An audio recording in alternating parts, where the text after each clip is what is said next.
Hi, today is Thursday, July 30th. We're nearly into August. Wow, this summer is flying by. You didn't know how fun a summer could be with masks on, did you? Well, yeah, we're doing it.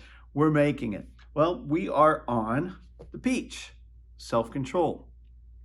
Called it the peach because you see someone who's really achieving life, you say, man, that guy's a peach of a guy. She's a peach of a girl. They've attained something. They've done something.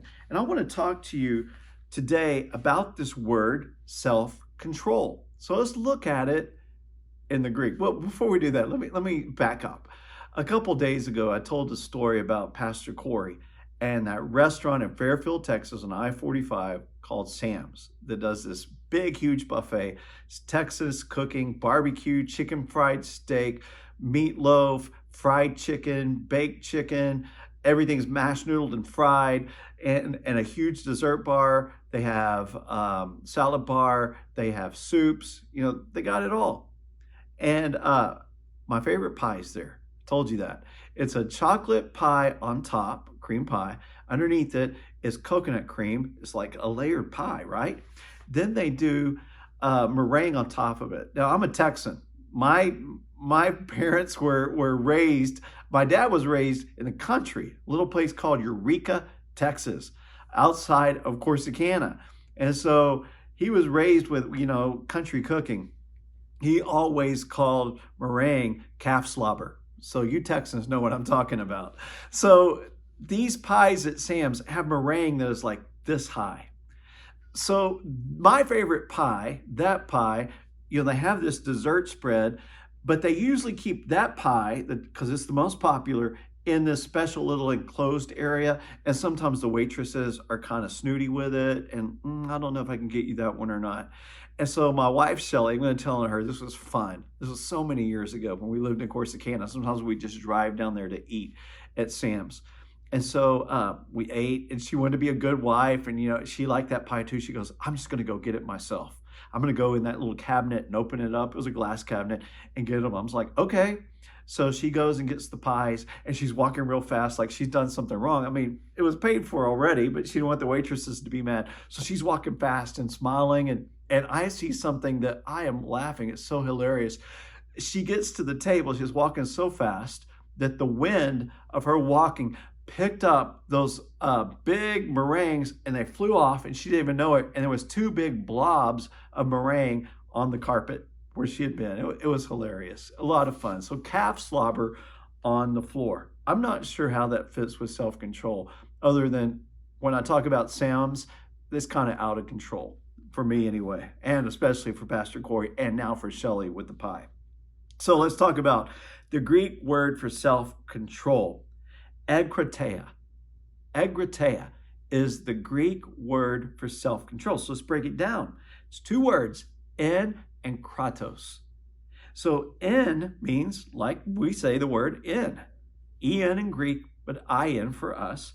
And kratos means strength or power. From kratos, we get democracy. Theocracy has to do with power. So from these Greek roots, we see that egkrateia essentially means power or strength within. But whose power?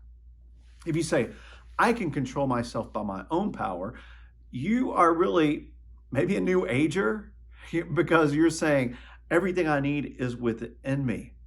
Everything that I need, I can bring from within. Humanism says man is inherently good. God says we're inherently evil and need his good. You see the difference there? Humanism says, I can do it. God says, you can't do it without me. That's how it is with self-control. I really can't control myself. I can try. I have tried. I failed miserably. It's with God's help that I can be a peach of a person. I'm not always, but with God's help, I can achieve. So it's beyond strong character to have self-control. It's really having the power of God within you. Romans 8:7 says the mindset of the flesh is hostile or opposed to God because it does not submit itself to God's law, because it is unable to do so. It can't. It doesn't want to.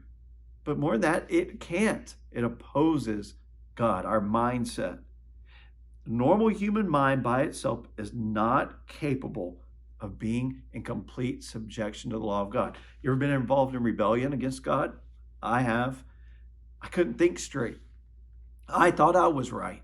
I thought what I was doing was right and what everybody else was saying was wrong. But I was wrong. I had to have an encounter with God, a fresh encounter with God, to realize that I couldn't control myself. And when I got to the end of myself and I messed it up and I blew it and I was out of control, then I had to submit to God and the power of God to be working within me. Matthew 26:41, the spirit or one's attitude indeed is willing, but the flesh or human willpower is weak. So you may want to do right, but your willpower is weak. You want to do wrong. You want to do right. You want to do wrong.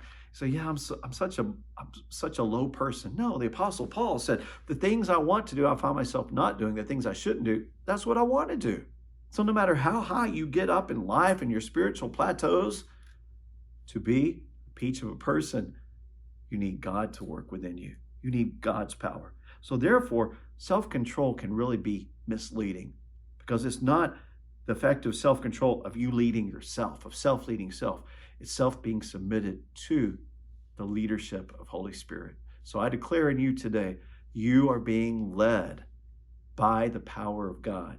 And through the power of God and this fruit of self-control, you're able to say, self, shut it down. Self, shut up. Self, flee. Self, don't do that. Because the power of God is residing in you. What does that mean? You're powerful. You're a peach of a person. Go out and have a great day today.